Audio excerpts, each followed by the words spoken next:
Welcome to System Mastery, the podcast where we beat a dead horse 1d6 damage at a time. I'm Jeff, and this week John and I are going to discuss a Palladium book featuring a blend of mutant animals and post-apocalyptic Earth, while somehow still being distinct from Rifts. We're talking After the Bomb, the game where a spider goat does whatever a spider goat can afford the Bio-E to do. A few house notes before we get started. On the requests of some listeners, we stopped being lazy long enough to have System Mastery hosted on iTunes and Stitcher. Find us at either of those fine locations, subscribe, and give us some farm fresh ratings and reviews so that we can spread our dumb little podcast to the masses.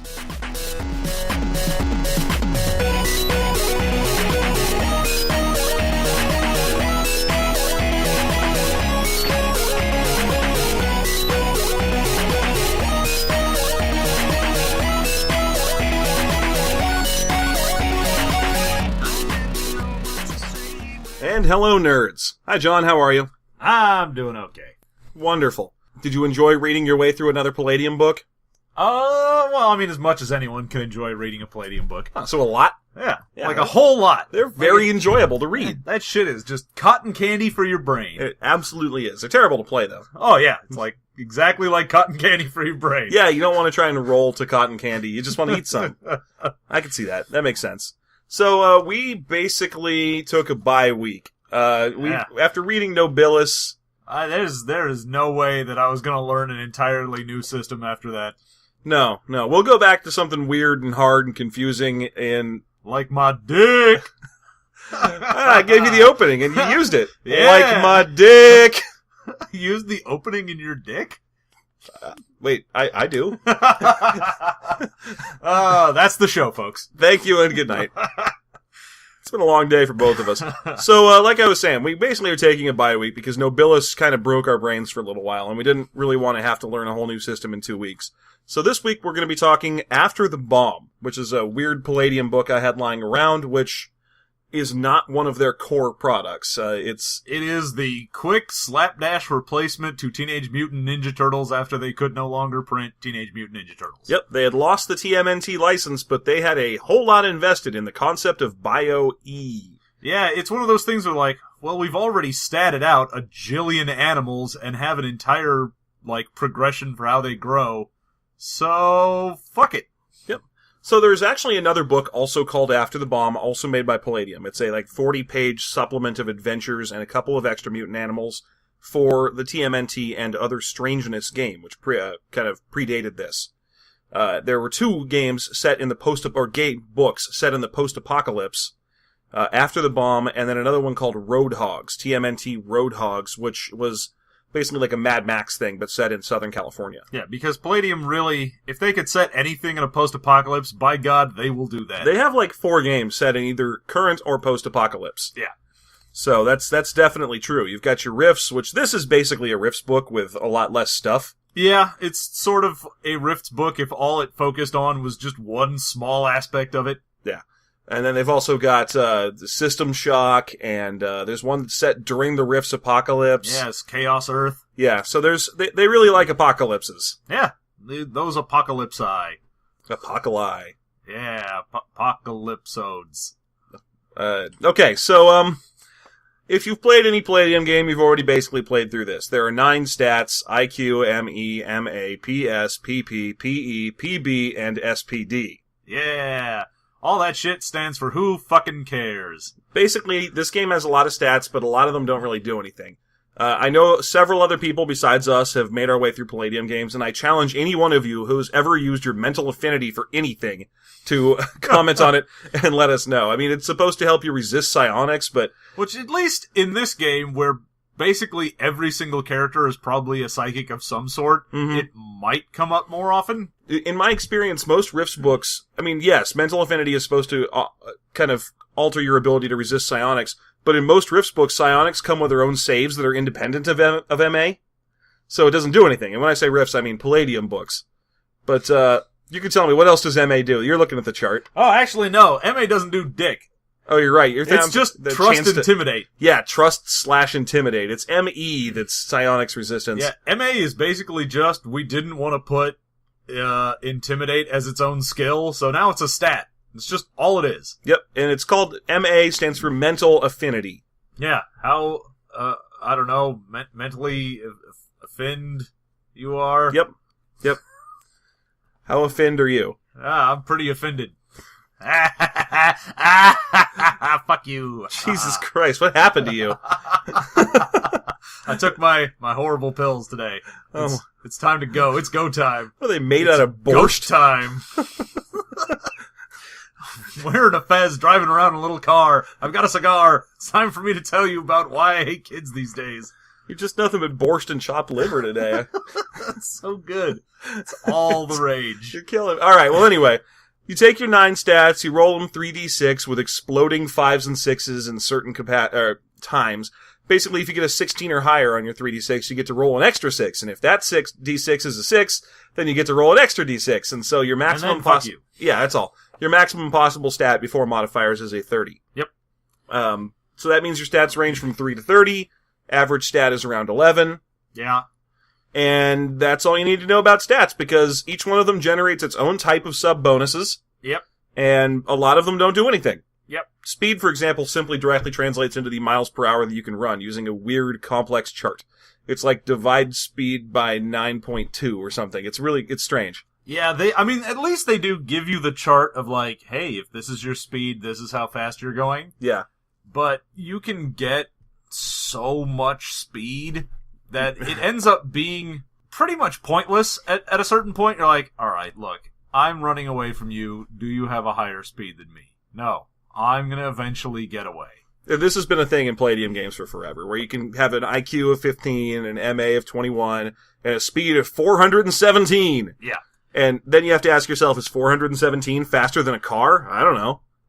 Where's the chart? Yeah, so it doesn't, it's a weird stat because since it directly translates into miles per hour, and since there are a lot of ways to get very, very fast in Palladium games, it comes up often. In this game in particular, because you play as a lot of different mutant animals, you can get pretty quick, pretty fast. Yeah, and most of the other things, that were in other games, so you've got, like, your physical beauty. Okay, well, what does that do? I don't know, you're kind of sexy. It helps in seducing. It has a chance to, is it plus to seduce, or is it an actual chance to seduce? It's plus to, it is just charm impress. It's like mental affinity, it is just a skill. Yeah, it's just a flat rate percentage that you have to charm or impress somebody. Yeah, so, and then after that you've got, like, physical endurance, which normally a higher physical endurance would mean more HP, but in this it's just saving versus coma/death, which at least in this game, which isn't rifts and doesn't have mega damage, there's at least a chance that you won't just get explodified by the first thing that touches you if you aren't in armor. It actually does help that PE is your HP, or so your HP at the start of the game is your PE plus a D6. Yeah, so normally it does help that a doesn't little. really matter. No. But in this game, it might. One of the weird things about Palladium, and it's always been this way, is that the creatures have a hit point pool and then a SDC pool. Yeah, your which stands structural damage capacity. There you go, structural damage capacity. So those two things are different. Hit points are kind of like your emergency reserve of extra hit points. Yeah, if someone's hitting your hit points, it means they're hitting your soft and squishy bits. Yeah, you're basically fucked if someone's gotten down to your HPs. Yeah. It's the only stat that goes up. SDC does not naturally increase over time, or over age and experience. HP, you get a D6 per level. Woo! Whatever. I've never seen it come up in any game I've ever played in. No. So there you go. There's two kinds of HP that you have in addition to your 9 stats. Yep. You also have a fun Palladium-style alignment to pick. Oh, yes, you do.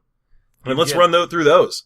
Yeah, you get your good alignments, which are principled and scrupulous and unprincipled. Unprincipled being the first of the two neutral alignments, which is the gooder one of the two neutral alignments. Yeah, and then the other neutral alignment is anarchist, which is just, fuck you, I don't care. Then we get into the evil alignments, where you've got aberrant, miscreant, and diabolical. Yep. So there you go. And my favorite thing in this is that they needed to add a little sidebar for all of them, and what they think about cannibalism. Like, every single one of them has, hey man, what do you think about cannibalism, specifically? And it's there because, at first I was like, that's a really specific thing to ask about. But I guess because you're playing an animal, if you're like, I'm a mutant cow and someone offers me a hamburger, like, how do I feel about this? Is this from a mutant cow? Because it seems like that would be a different species for me. Like, is this a sentient cow? And maybe it was, maybe it wasn't. Maybe it just didn't have the ability to speak, but it was, like, totally smart, and then you murdered him. And now I'm eating him, and he is fucking delicious. At what point does cannibalism become okay? Is it basically an unprincipled or anarchist, or...? Anarchist is like, I would do that if it meant survival. Really? Anarchist is where you finally get down to that? I would have figured even the good guys, because, I mean, historically, No, good guys turn to cannibalism when they have to. That's what you do. Nah, like, it basically unprincipled enough, they said, no, you wouldn't do that. That would be fucking weird and evil. And then Anarchist is like, if you had to do it to survive. And even Aberrant is like, no, I wouldn't do it because only the weak would stoop to cannibalism. It's so weird. One of the weirdest things about the Palladium books to me has always been their alignment system, because it's so moralizing and hectoring. It's like, there's always a sidebar where they routinely explain that there's no such thing as true neutral, god damn it. Everyone has a self-serving interest of one type or another. Okay, great, whatever, who cares? No one ever played true neutral anyway, unless it was 2nd edition and they really rolled the stats for a druid. Yeah. Okay, great, so there's no true neutral. And then they go through and they're like, well, an unprincipled character would never turn his back on his friends. Well, yes, he would. He's unprincipled. Yeah. I mean, you're basically doing the Han Solo archetype as unprincipled, and that dude was like, peace, I'm out. He came back, but he did turn his back on his friends. Yeah, he had a guilt trip later. But, it's one of those things where... Plus he shot first. Oddly enough, people are nuanced. Yeah. It's strange. Yeah, it's very unusual. And it shows up in other parts of the book as well. I think I've probably mentioned on Mike before how the psionics and rifts have an ability to hurl boiling water, with a caveat that an evil character would be the only one who would ever do this, and no good character would ever throw boiling water. And then the next power is to light someone's skin on fire, no mention of whether a good person would do it or not. Yeah. Which, this also has some psionics like, you just set some dude's blood on fire. And you're like, really? Yeah, anyone can do that. Fuck it, who cares? Good guys do that. They just don't throw boiling water. Because one time I spilled spaghetti water on myself and it fucking sucked. And now I know the true pain that no good person would inflict. Yeah. Okay, so you get to pick through those alignments. Now this book's got, doesn't have the OCCs of other Rifts or Palladium games. Instead, it has, skill packages. Yeah, you get, you pretty much just decide how you learned your skill. So it's like, were you being raised as, like, in a scientific community? Or were you in a community that was all, like, hunters and gatherers? Are you feral? Are you a laboratory experiment? Yeah, so it's got, like, what's your background? Like, right. Who taught you how to do things? And then some of the backgrounds are pretty interesting, because it's a world of post-apocalyptic survival, so some of them are things like farrier, which means that you make horseshoes for a living, which, which would be totally fucking stupid, but you're living in a world where there's a bunch of mutant animals, so you're like, yeah, man, I'm in business all the time. Those horsemen keep coming up to me needing shoes. Right. I kind of wonder, though, once animals can start talking, are they going to stop telling us to do the routine stuff we do to them? Like, hey, quit cutting our dicks off. No, they like it. They're into that. I don't know about shoeing horses. I mean, I know that's mostly nail matter down there, so you could probably drive a nail pretty far into it without hurting them, but... Yeah, no, it even says in the thing, you're like, you know how to make these shoes and how to get them onto people without it fucking them up. So, all right, well, there you go. That's all right. Also, you can be raised and trained by ninjas. Yeah, how post-apocalyptic United States is going to have a lot of ninjas all over it, because... Obviously. It's the 80s. Let's go. The real reason that the ninja skill package is in there is because this book is the tattered remains of the once proud Teenage Mutant Ninja Turtles license. So, by God, you can make a turtle that is a mutant, has the ninja skill package, and is between the ages of 13 and 19, but you will not make a Teenage Mutant Ninja Turtle. No, you can make one named, like, Botticelli. This is Rembrandt. Oh, man, that would be amazing. Right? Oh, man. Let's do that. Got Van Gogh, Botticelli, Rembrandt, and Picasso. Yeah, there you go. Yeah. And they fight with 4 new crazy ninja weapons. I've got a Naginata and a fucking... Yari. I don't know. Kusarigama. Yeah. Yeah, I can keep naming ninja tools. Let's do this. I've read Oriental Adventures. I know. The Kusarigama is the sickle with the chain on it. Yeah. Yeah. Okay, we got this. Yeah. And then we just need to make some new colors up for their, like, we have a yellow one. Yeah. Brown. Shit. This guy's just got shit smeared around his eyes. It's the post-apocalypse. It can happen. Now we know why they lost the license. Okay. They kept smearing shit all over the Ninja Turtles? That's why they lost the license? Yep. Is this what you're implying? I am. I am making such an implication. Kevin Symbieta personally went up and smeared shit all over the Ninja Turtles. The real life, actually existing Ninja Turtles. And then he signed by Kevin Symbieta in the margins. He drew a blocky gun, said 4d6, and then wrote his name underneath it. I love Palladium. Alright, so the skill packages also provide you with skills, and they are standard Palladium skills. They are percentages to do something. You roll under the percentage to accomplish your task. And each skill has a percentage that's variable. So, for example, basic math has a 44% chance of competency with plus 5% per level, and so on and so forth, for hundreds and hundreds of mostly useless skills. Yeah. And the weird thing is, so any of the skills that would seem to be harder, like you would need to be trained in them. So, you can have basic math, and it's going to start at a way higher percentage than, say, like advanced calculus. Mm-hmm. But it's weird because the people who would actually know that skill would probably be pretty good at doing it. It's true. You never meet anyone who's bad at but aware of calculus. Like, you either don't know shit about calculus, like you took it in high school for a semester and then forgot it and fuck that, or you're good at calculus because you still need it for some reason. Yeah, you're never like, There's- I have dentistry at like 40%. Yeah, I'm a shitty dentist. Over half the time, I just fuck people's teeth up real bad. Like, that's just not something you have if you have the skill of dentistry, usually.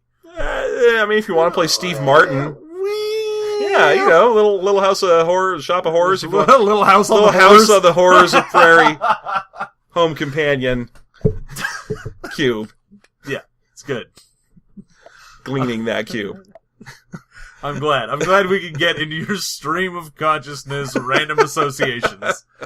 Okay, as I was saying, he's right. It's weird that you get these lower percentage skills for things that people are normally competent at.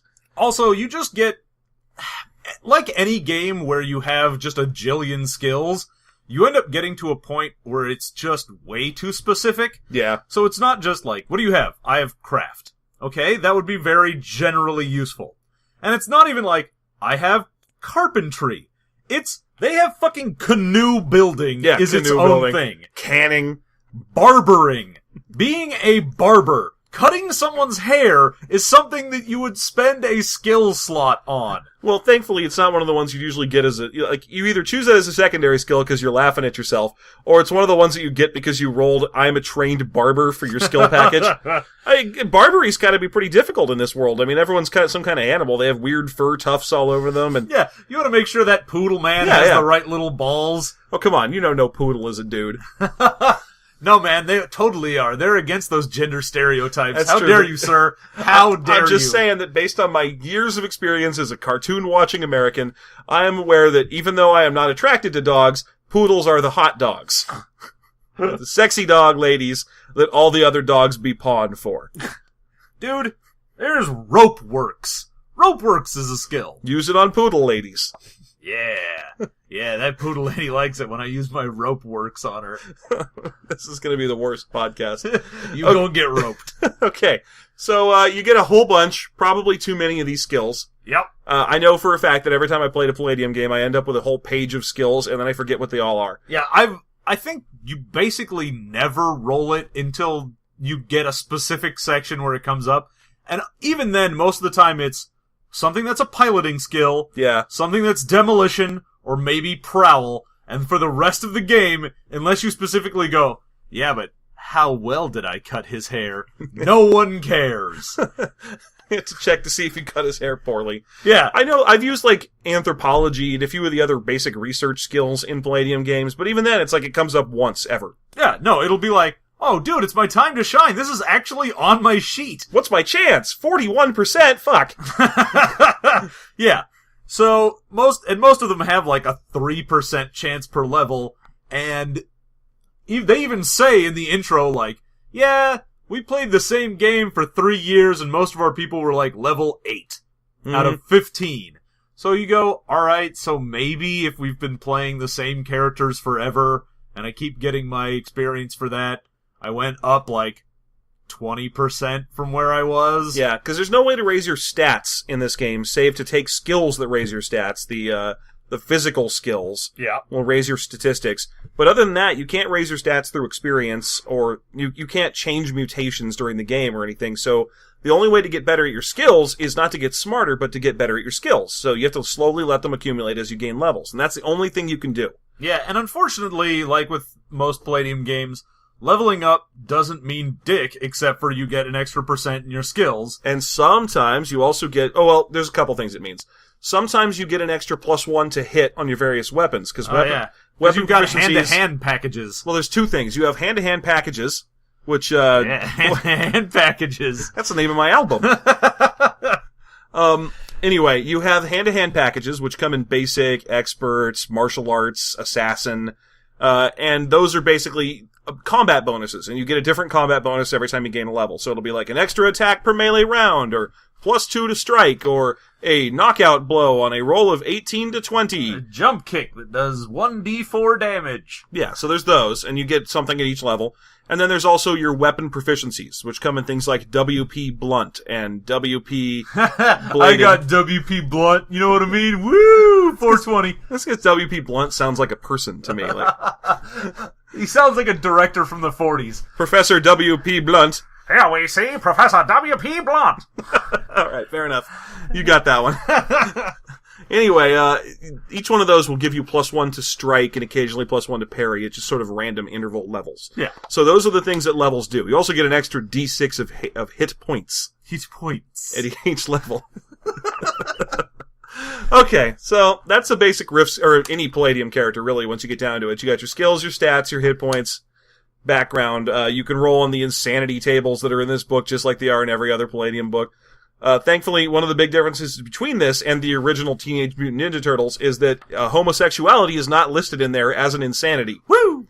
One of the nice things they did is they updated the experience points table, because there's a table of how you get XP, and it's not just killing things. But it used to be, it just said performing a skill gives you 25 XP. Points. And so it used to be you could just I'm using gymnastics, I backflip out of the room, I backflip back into the room, give me all of the XP. I swear to you, I played with a GM for years, and I would always backflip out of rooms, and he would always go, 25 XP. Because he was a stickler for rules. Thankfully, this time it says, only when it matters. So driving to the corner store does not mean you used drive car. Fuck you, you fucking asshole. Jeff, specifically. Oh, fuck right you. Here. My gymnastics matter. I was doing that for the people of the bar. That was a gift. That was a gift for the family. Alright, so once you're done with all that, you probably want to go ahead and turn your character into a mutant animal of some kind. Yeah. And in true Palladium fashion, there is every chart you could possibly ever want to determine what your mutant animal is. Oh, yeah, yeah. Why would you pick when you can roll randomly? Actually, let's briefly discuss how this book has a section that tells you why rolling randomly is better. Oh, yeah. No, it's like, hey, man, did you want to make a character? You should probably roll randomly. And, let's go ahead and make this the first of this episode's appearances of Kevin Symbieta Corner. Because John's gone through the trouble of postmarking everything Symbieta put in as his own little sidebars throughout the book. There's a section where he explains to you why random rolling is better than point buy. Oh, yeah. Here's one. Random rolls equals good role-playing. Excellent players can role-play anything. An excellent player can play any character and sees a weak character as a challenge, not a liability. Except, random rolls doesn't equal good role-playing. Good role-players equals good role-playing in that example. Yeah. Random rolls just means your good role-player is fucked in some way. Yeah. It's not like if you give your shitty role-player a shitty character, it will turn him into a good role-player. Also, random rolls apparently equals realism. No, it does not. Nope, it equals randomness. Your average human is average. A random roll means, well, I'm apparently super fast, but I'm real dumb, and I'm big, but I have no health, and you're like, what the fuck is this random package? I almost feel like your random package was racist just in you saying it. I'm not sure against who, but I'm real fast, but I'm dumb. That sounds racist, John. Don't say that. Oh, I'm sorry. All the people that may have identified with my random rolls. Okay, so Symbieta clearly points out that random rolls are better, and that carries over throughout the course of the game. Oh, yeah. You want to be a mutant animal? Roll on a big table to see what kind of mutant animal. And just to figure out what animal type you are, nothing else, just what animal type you are, there are, I think, 6 different tables. All percentile tables. So you roll percentiles to figure out what type of animal you are. Then you roll on that table to figure out what type of further animal you are. Mm-hmm. And I love that before that, it gives a little sidebar of like, I'm so sorry I couldn't include more animals. When there are like 100 different animal types in here. Have you read all of the TMNT books? Oh no, I'm sure he I has have. like another 500 or something. He for a long time, TMNT books came out in roughly magazine size. They're these little 40-page, barely softcover volumes. And usually each one of them will have another 25 to 30 mutant animals. So he couldn't include all of them. I have like roadhogs lying around somewhere, and it's got stuff like hummingbird and octopus and whale. Yeah, you get pack rat and prairie dogs and vultures and all sorts of crazy shit. He tried pretty hard with this game. They tried pretty hard to focus on animals of North America because the game is set in North America. Yeah. With very strong exceptions because zoo animals are fun. Yeah, the weird thing to me is they didn't decide to go, what do you have? Bird. Bird is a type. No, we have to have like duck, pigeon, seagull, vulture, Pheasant, grouse, hummingbird, peacock. Yeah, no. Yeah. There are specific stats and bonuses and weaknesses for every single one of Let's these. also stop there to briefly mention that there are 4 kinds of chicken. Yeah. Okay. And one of those kinds of chicken is dinosaur. Yeah, because dinosaur is a kind of chicken. Now, if you've played Teenage Mutant Ninja Turtles before, but you haven't played After the Bomb, you'd be surprised to see a couple of the mutant animal types in this book. That's because he introduced genetic chimeras and genetic throwbacks and human mutant. So there's a couple of new types of mutants in here that are weird animal combinations or animals that are hearkening back to their prehistoric roots. Yeah, so basically the only real chimera is the spider goat. There's a few. The chimeras include the pleasure bunny. That's not really a chimera. That's just telling you just a fuck rabbit. What counts as chimeras are the pleasure bunny, the spider goat, which good lord when you talk about spider goat, the shifter mouse, and the chameleon mouse. Oh boy. And those are both just mice that can change their skin color for various reasons. There's also the pleasure bunny, which is a rabbit that you can have sex with. Yeah. But it doesn't look like a rabbit. It looks like a human. Basically, the pleasure bunny is just a hot chick. It's a hot chick mutant bunny. It doesn't even have ears. It looks like, yeah. It's not even like, she's got like a little fluffy tail or some ears or any indication that she would be a rabbit at all. It's just, we genetically modified a rabbit to be a normal looking hot chick, and then we have sex with them. Yep, that's all we did, and she generates sex stink. Like, she has sex pheromones that she puts out that make you want to sex the bunny. Yep. That's what she's there for. She's there to piss off the furry community that really wanted to get into this game, because they see something like Pleasure Bunny, fuck yeah, I'm on board. Wait, she just looks like an 80s Lita Ford hot chick? Aww. What happened? What's this all about? Why did they let Wayne Bro draw this? He's just gonna give her voluminous, pointillized 80s hair. Yeah, I was really hoping that this would just be like Bugs Bunny in drag. Right? That's a pleasurable bunny. Now that is a horse of a different color. Speaking of horses of different colors, there's like 6 types. Oh yeah. Every single type of horse is its own type of horse. Yep. So you've got like a Mustang or a fucking shenanigans and whatever the hells. So once you've rolled on all these random tables to get to what type of animal you are, you then get some bio-E. Yeah, bio-E. So you go to look at your mutant animal type, and it's going to have a couple of characteristics it'll tell you about. First, it'll give you a little description of what the animal is you've rolled. Like, a moose is a mighty antlered deer sort of thing that lives in the woods. And deer sort of thing. I was trying to remember the term. Something specific for deer and so on. Fine, fuck it. We're going to switch this. A fox is a vulpin. There you go. I got that one. Go. Is a vulpin creature that lives in the woods and makes annoying noises and eats eggs. Yeah. And gets into hen houses. Yeah. If you're playing as a fox, you get a size level. It is 2. And some bio-E. It is 80. 80 bio-E. Bio-E are the points you spend on mutant animal nonsense. Yeah, your bioenergy is what you spend to make your dude better than regular in some way. Or to move him along the scale from fox to man. Yeah, so you can get various things like, how bipedal are you? Yeah, Not at all, somewhat bipedal, or fully bipedal. There are 4 categories that range from none to full. The 4 categories are hands, biped, speech, and looks. Yeah. Now, and this is all on a scale of how human you are. Exactly. So if you have no looks, then you look like a fox. Yeah, now, you just look like that animal. You might be a bipedal fox with human hands, but otherwise you look like a fox. Yeah. If you have full human looks, you look like a human. Except not really. Full human looks almost invariably goes right back in and describes how animal-y you look. Yeah, it's like, okay, you got full human looks and you're a bison man? Alright, that's great. Now you've got little horns coming out from your head, and you're kind of stocky and hunched over, and you're hairy, and you're like, wait a minute, so I just look like a bison man. Why the fuck did I buy up to full? Yeah, it costs a bunch of points, and this is a world where there are very few humans left, so looking like one doesn't really give you any significant advantages, but it's still in there, so you can go ahead and have full bio-y and look like a sheepy human. Yeah. For no good reason. And then the other ones are hands, which is, if you have partial, then you have trouble holding things, and you run on all fours and so on, or you walk on your knuckles. If you have full, then you have human hands. If you are partially bipedal, then again, you will drop to all fours to run, but you're like a bear. You can stand up to do things. And if you're full, then you're just a walking human. Speech, if you have none, you're an animal that can't talk. If you have partial, you can do guttural growls and occasionally bark out like single-word phrases. You're like Scooby. You're Scooby. If you're full, then you can talk. And looks goes from none, which is what a Teenage Mutant Ninja Turtle is, to partial, which would be a gross-looking pink Teenage Mutant Ninja Turtle with a shell on its back, because partial is gross and useless in every situation. You basically look like Cronenbergian. And then full, which is an animal-y human. And then birds get a bonus category of wings, from none to full, to an extra bonus for huge amounts of points where you can have wings and arms. So there you go.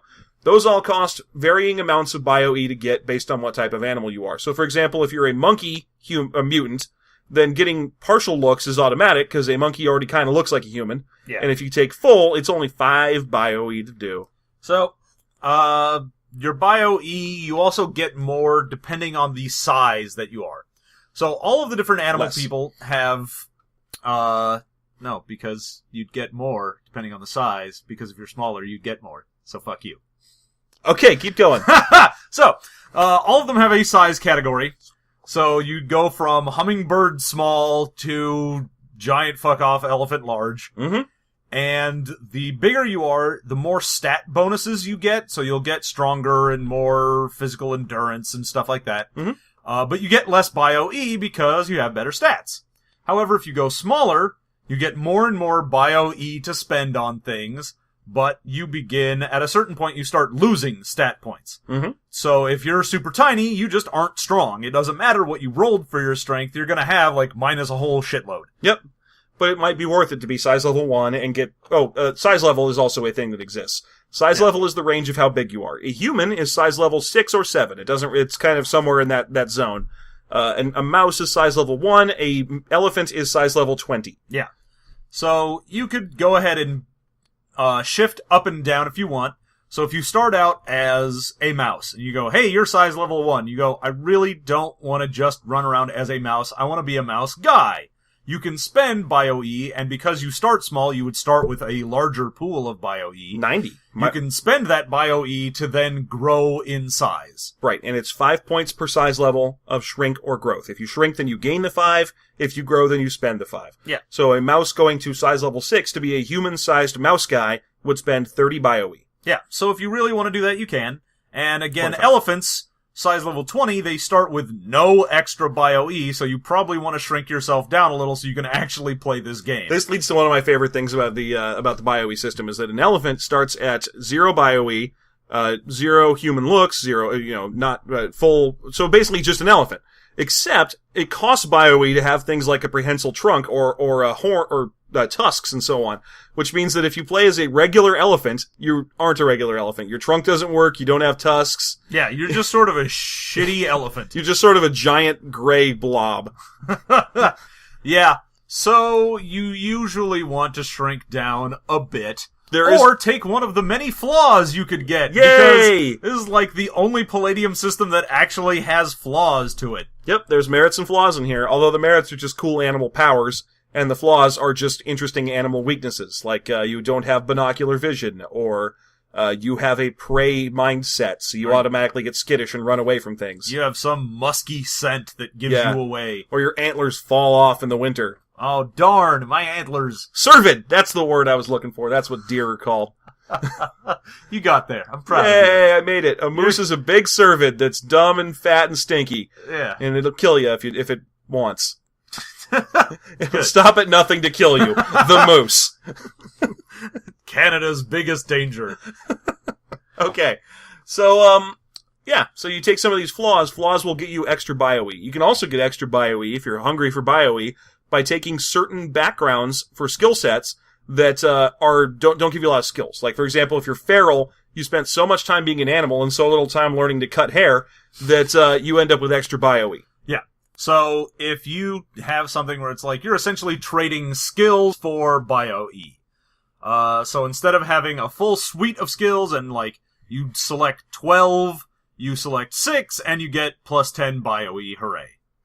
Right. And then you can spend those bio-E. Each thing has more to spend bio-E on than just the size levels and various types of human looks and hands and so on. Each animal type will also have some bonus abilities that are only available to that type of animal. So, for example, if you're playing as a mutant mole, you can purchase burrowing and tunneling for bio-E that give you the ability to burrow or tunnel. If you're playing as a mutant moose, you can purchase big, heavy antlers that get a damage rating, and you can use them to ram people. Yeah, so any of your standard stock animal characteristics that you would expect in a game, claws, you get your vicious bite, you can get better strength as a power, so you can actually deal more damage with your unarmed attack. So if you're like, I'm a giant buffalo man, I'm way stronger. You can get, like, a headbutt and horns for that. A tough, scaly hide, a superpowered sense of smell. Yeah. This is furries the way they should be. They have cool animal powers. This is... Furry Pirates, if you're listening, I hate you. And you should have been more like After the Bomb. This is how bad your book is. You should have been more like a Palladium book. That's how bad you are. This has been our brief moment to say fuck you to Furry Pirates. Back to the game. Now... This book is a little variant from other Teenage Mutant Ninja Turtle style games in that there are a number of animals you can be in there that don't get to make a whole lot of choices. For example, if you're playing as certain horses, perhaps you're playing as a Tuscaloosa whatever horse, like a Pinto or something. That particular mutant breed is a family of relatively stable mutants. You don't get to choose if you have partial hands. You just automatically have partial hands. You automatically have no looks. The Pleasure Bunny's the same thing. The Pleasure Bunny automatically has full looks, hands, speech, all that. You don't get to make those choices. You just get to purchase like animal psionics and so on. Yeah, with your powers. bio-E is adjusted accordingly. Exactly. So there are a few kind of set races. Other ones include things like the shifter mouse, various chicken types, the dinosaur chicken, which is a throwback Allosauridoid. That's a chicken that had some dinosaur DNA in it that decided to express itself through mutation. So you play as a really weird-looking two-legged dinosaur in a crappy 80s jacket.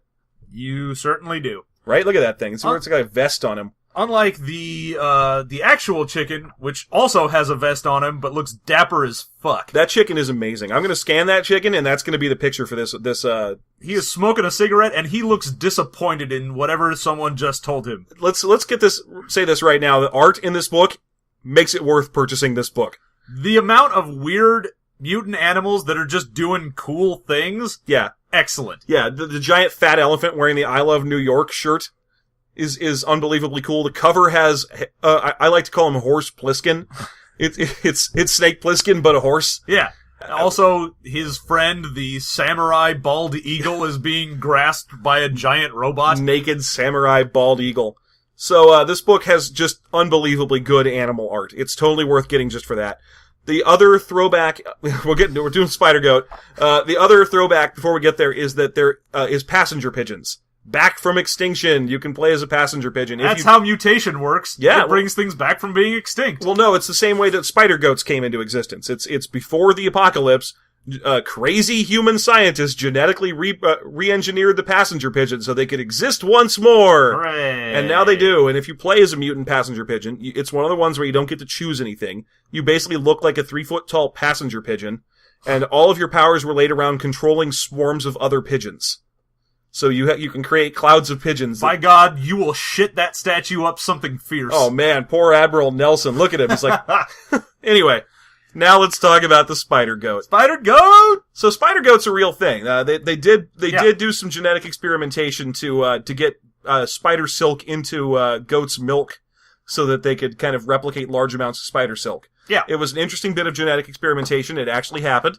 Now, in this book, they spin that forward into goats are spider centaurs. Yeah. So they've got sort of a spider lower body, but the spider legs end in hooves. Mm-hmm. And then the top half of them is goat.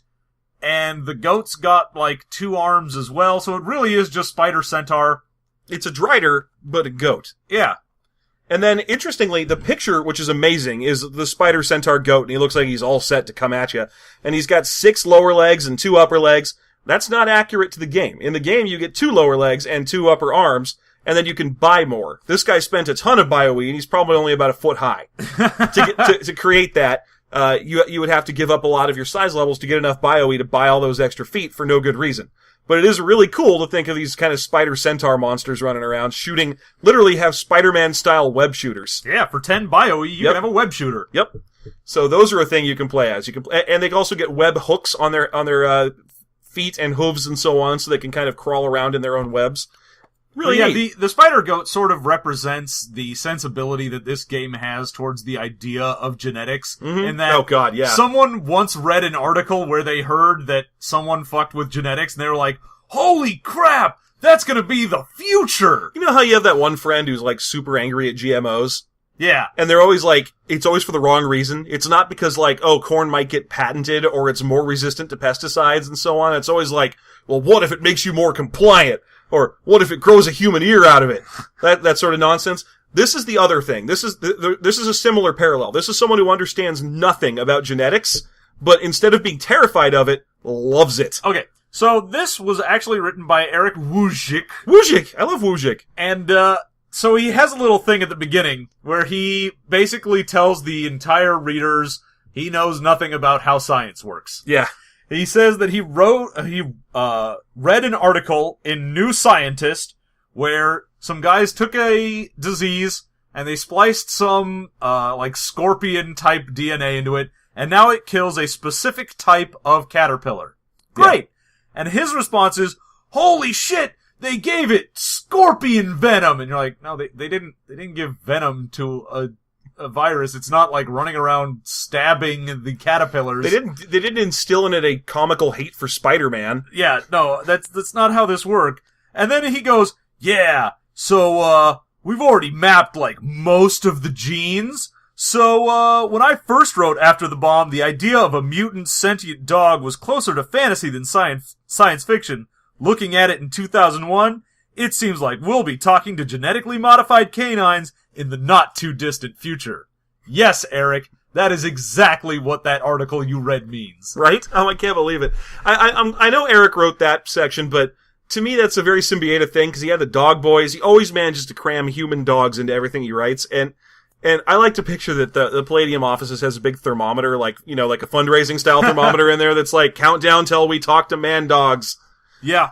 And, okay, so we've been talking for like 45 minutes, and you'll notice we haven't mentioned word one about the actual setting of this game. Oh, yeah. And that's because this book is about 215 pages long. It is till page 163 before the book mentions anything about setting. Well, it's because it's got to go through a lot of cool mutant animals. Yeah, this book is essentially the exact opposite of Nobilis. Yeah. In that it does not give a single fuck about the setting. It just wants to shove as much crunch at you as possible. I appreciate that. Yeah. Yeah, that's refreshing coming off of Nobilis. It is just like, hey man, did you want stats for this? How about this? How about 5,000 other things? Right. So, let's talk about the setting, shall we? It's North America. There was a major genetic and nuclear disaster and war and so on that caused everyone to, I think they called it the crash. Yeah, there was the crash and then the bomb. Right. So, I want to just say, I absolutely love that in the background of this, the crash, which is because we kept fucking with genetics, someone created a genetic, virus, essentially, that was just a human cell, so that our own immune system would just assume that it was part of us and leave it alone, and it ended up killing off, like, billions of humans. And this happened as a prank. That is my favorite thing in this book, is that part of the apocalypse was just some guy pranking humanity. There you go. So there's a crash that destroys most of the humans, and also starts the mutation that creates all these mutant animals. And because of this, they assume that this was an actual attack instead of a prank, so they start launching nukes, which then kills off more of the humans. Right, so we're playing in Mad Max North America. That's your setting. And now all the cities that exist are goofy animal pun names. Yep. So, for example, you might be operating out of Nyack instead of New York. Nyack. Or Cardania, which is where most humans are supposed to start, or animals are supposed to start. Or New Kennel, which is ripe with dogs. Or Bird Island, which has birds all over it. Gasp.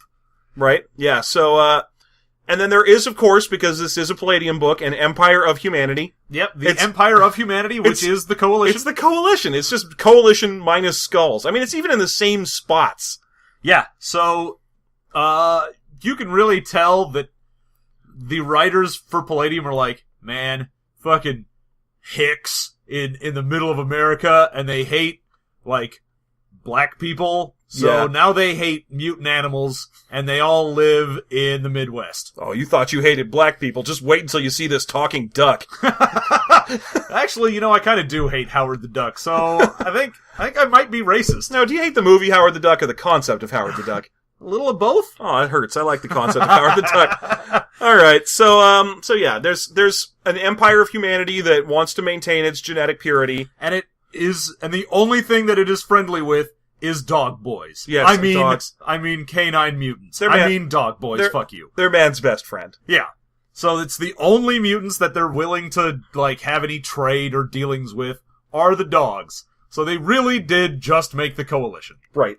Right down to them incongruously having giant robots and fighter jets and all this other stuff that's like, wait, doesn't my character have a sword? Like, it's real weird that they gave them, like, this super technological, advanced, like, APC culture with, we've been bombed back to the Stone Age, but the Empire of Humanity totally has tanks and giant robots and shit. Churning out giant nuclear robots, just like in Rifts, where they have 1 million SAMAS. Yeah, and not even, like, 1 million because we are exaggerating and being hyperbolic. They have literally 2.3 million SAMAS. Yeah, which is hilarious, because the United States, at the moment, has just a little over 300 F-18s. Yeah. So, cut our population to 10% of what it is, and then let's go ahead and make thousands of times more of our fighter jet things. Yep. So, yeah. And then it includes, the back of the book is an adventure that's fucking stupid and terrible, and everyone should hate it. It's just a bunch of bunnies doing bunny bullshit, and then there's zombie monsters. Okay, I'll go ahead and say it isn't stupid because the entire concept of it is it's mutant rabbits that are all, like, the gun bunnies. Yeah, and the gun bunnies all have stupid cartoonish names. You've, like, Bug Bunny and Bomb Bunny. Beach Bunny. Beach Bunny, by the way, is just a superficial, stereotypical 80s valley blonde.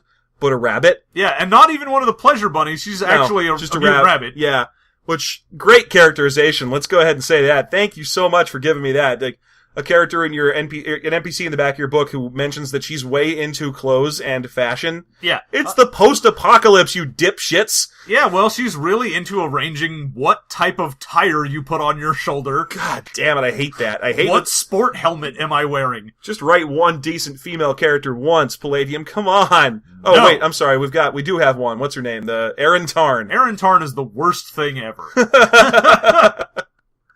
All right. So yeah, that is the book, but at least their adventure is stupid and fun in the way that mutant animals should be stupid and fun. There is a section in the book as well that is in every Palladium book, which is the gear section. Oh yeah. Which has the cost in dollars of all this different gear that you would never need. Like, would you like to know how much it costs to own a policeman's uniform? How about just his badge and badge holder? Oh, well, that will cost you $22. Oh, good. I'm glad we know this. Yeah. So there you go. This is an interesting game. It's not as well known as Rifts or Beyond the Supernatural or Heroes Unlimited or Ninjas and Super Spies and so on, but it's an interesting little game. Yeah, it's fun. It's a game that has been around forever because they made the original like TMNT and After the Bomb in the 80s. 83. Yeah, so that's been around forever. Mm-hmm. And so it's got more of the 80s, early 90s animal sensibilities to it, where they're just like, yeah, it's mutant animals. There is no reason to question this. Just go with it. Whereas nowadays, if you had mutant talking animals, everyone would immediately assume furries, right? And you'd have to really try and defend yourself against it. Yeah, it's fun because it's written from a point of 2001 innocence about furry culture. It's just like, yeah, there's cool bunny dudes, and they hang out with rad mole guys, and of course the only mutant animals you'd want to have sex with are the ones that do not look like animals whatsoever in any way. I love that. The pleasure bunnies look like humans. For who? Even the Empire of Humanity doesn't want them because they have that genetic purity thing. It implies that the whole culture of all these people that have looks none and all just look like whatever animal they are still fetishize and obsess over human-looking people. Which is, it's odd because the game describes the setting as being like, okay, humans are dying out, animals, the mutant animals are the new inheritors of the earth, and there's way more mutant animals than there are humans, and yet, for some reason, we're still gonna fetishize humanity? I'm guessing it's because they still own the magazine industry. Humans, it's an unrealistic standard of beauty. How come I don't look like that? How come I'm quadrupedal? People getting surgery so they can be more bipedal. There you go. It's Cosmopolitan ruining things after the apocalypse. John, 5 ways to pleasure your horse. Oh my god, I want to write that. John, what is your favorite thing about After the Bomb RPG? Definitely my favorite thing is that even though it isn't Symbieta writing it, they really stuck to their guns on everything needs a random roll table. Oh yeah. Like, everything needs a random roll. I wonder if that's like a cultural thing at the Palladium offices. Like, you can't put a choice in a book without someone going, ooh, there's 10 of those. That means it's a percentile set.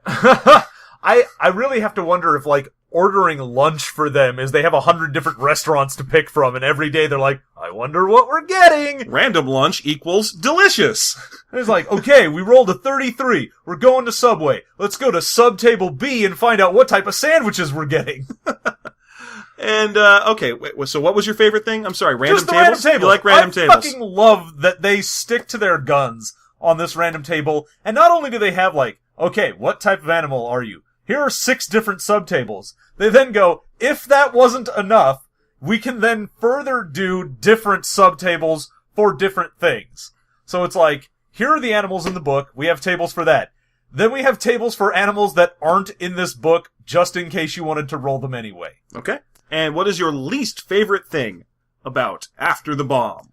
My least favorite thing is probably the sensibility behind, like, the pleasure bunny and beach bunny, and there's just some sexism in there. And they mention, I'll say with the pleasure bunny, they're not all female. It says that the male ones all have perfect bathing suit bodies too, and so on. So they're in there, but of course the picture is a hot chick. Yeah. Like, there's no way they were gonna make it some sexy dude. Yeah. You're not gonna have a pool boy show up. It's gonna be some feather-haired 80s chick. But, like we were saying, just once, give me some female character that isn't just there for, like, I like shopping, and I'm here for sex, and Yeah. Yeah, that's a terrible sensibility. I agree. There's only 2 characters in this book that are determinedly female, and they are both just sex toys. Yeah. So, bleh. Yeah, alright. Okay, so, your favorite thing about After the Bomb? I like all the new types of mutants in this book. I like the spider goats. I don't like the pleasure bunny, but that's barely a mutant. That's whatever. That's just a sex stinky human. I like the chameleon mice. I like the human-only mutant, which we didn't even talk about. Oh my god, there's a picture of that, and normally they have pictures of, like, here's the classic wolf turning into a man for all the different steps of your looks from 0 to full, and there's a picture of the mutant human, and its steps are normal human, paunchy middle-aged balding guy, and big fat baby. Okay, here's the progression. Because to be a human mutant, you give up your natural human full, looks, speech, bipedal, and so on, in exchange for, having partial or none, and then you get bio-E you can use to buy psionics. So you can spend all your bipedal and become a floating little alien, or you can spend all your looks and become a hairless little weirdo. But the middle picture is someone who's got partial human looks, and I swear to you, I'm going to tell you, get the book and look for yourself, because here's the progression. You go human, Wallace Shawn, gray alien. That's the progression. You become a fat little bald man. Like maybe you're Armin Shimmerman too. I don't know. One of those guys, and then you're a little gray alien. Yeah, no, I want to get partial human looks so that I can be a character actor in Hollywood. Yep. So I love the human mutant. I love the chicken dinosaur. I love that shit. Man. That's hilarious to me that they went ahead and put that in and found a way to expand on their old BioE system. So there you go. Yeah. All right, and your least favorite thing in the book. I'm going to go ahead and say the skill system. We've gone over the Palladium skill system before. It's huge. It's easy to understand, but on the other hand, it's impossible to gain any kind of mastery over because it's just arcane random starting numbers and arcane random bonuses per level. Like, someone explained to me at all why, for example, advanced math gives you a 36% starting chance plus 4% per level. What does that represent? What the fuck is that? That's not, it's so weirdly random. Yeah. I just don't like it. And there's too many of the skills, and too many of them don't do anything. We already talked about barbary and boat building. There's, even in the pilot skills, where you are going to get more of your bread and butter type things that you actually use, you've still got stuff where it's like, I don't know, maybe you have surfing. Who fucking cares? I can windsurf. I can operate a space shuttle. Why? Yeah, no. Oh, and then this is the series that always manages to squeeze in a role-playing game design skill as a little joke reference to themselves. They never mention DM's Pizza, but they always have a joke about how role-playing design is a useless skill. Yeah. There you go. Would you play After the Bomb RPG? God. You know, only if I got to be a human mutant and I got to play as Paul Giamatti. Paul Giamatti. I'm just gonna keep naming little bald guys. I turn into Danny DeVito. Partial bipedal. I believe Danny DeVito is a partial biped. Partial human hands. I'm basically just gonna play as the Penguin. That's it. There you go. Alright, so that's a conditional yes. You would maybe play After the Bomb if you got to play, which you can. There's nothing stopping you from playing as those human mutants. Yeah, no, I think with the right group, if nobody in your group took it seriously, and you had a GM that had a really good sense of humor, such that he was going to make it less about, like, you've got to fight against the Empire of Humanity. They're trying to bomb, and it's an Empire of Humanity war campaign. I'm gonna roll a random encounter table. Yeah, no, if it was like, alright, you've got to go into the Fox Den, which is this bar. It's a gay bar. And you've got to find out some information that's going to lead you to the hen house, which is a strip club. I'm picturing a horse gay bar called Flanks. I don't know, does that sound right to you? Yeah, and then there's the horse strip club of Phillies. Hey, I like that. Yeah, alright. See? Okay, so Yeah, if it had that sensibility to it, I would play in it. And the art in the book has that sensibility to it. There's art in this book that I would frame and put up on my wall. There's a picture of a moose mutant hanging out with a human, and they're both just drunk and laughing. Great picture. Not a role-playing game picture. They're not fighting. There's no dice being rolled. It's just a drunk, laughing moose. I would play as that. There's a happy duck with goggles on his head that's like hugging his buddy, the ostrich. It's amazing. Yeah. So by all means, if you're going to do it for that kind of sensibility, yeah. And so would you play After the Bomb? I have played After the Bomb. Oh no, your dark secret is told. Would I play After the Bomb again? Yeah, same thing. If with a good sense of humor. I don't think I'd play a whole campaign of this, but this is a great game for one-shots. That's basically what Palladium is good for, is doing one-shot stupid games. Because all the progression in the game is broken and useless. And pointless. It's just, I'm level 10. How am I different from level 1? I'm 40% better at being a barber. Whee! Yeah, so no, I'd play one-shots in it, which all of the best Rifts and Heroes Limited and so on games I've ever played have all been one-shots. Yep. So there you go. There's our recommendation. Play this game, play it once per character you make, and have fun with it, because it's stupid, and the fighting doesn't work, and the rules don't make any sense, and there's way too many animals. This is the RPG equivalent of Whose Line Is It Anyway, where everything's made up and the points don't matter. Yep, but it's still really fun, so there you go. So again, I just want to close out on some house notes, we are now on iTunes and Stitcher. You can find us at System Mastery at either of those locations if you're interested in getting an easy subscription to the podcast. By all means, if you do find us on either of those sites, please take the time to rate and review the podcast so that we can start getting ratings and reviews displayed. That way other people will find us and we can spread this stupid thing. So, again, iTunes and Stitcher. We're out there. Woo! Great. So, otherwise, you can find us at System Mastery at Facebook, System Mastery on Twitter, System Mastery at Gmail, SystemMasteryPodcast.com, and now System Mastery on iTunes and System Mastery on Twitcher. Twitcher? Stitcher. We're also on Twitcher. We're on Twitcher. It's gonna be big. Look for it. Twitcher.edu. Twitcher.gov. Whatever. Okay, so I think we've laughed ourselves out. Until 2 weeks from today, thanks very much, and this has been System Mastery.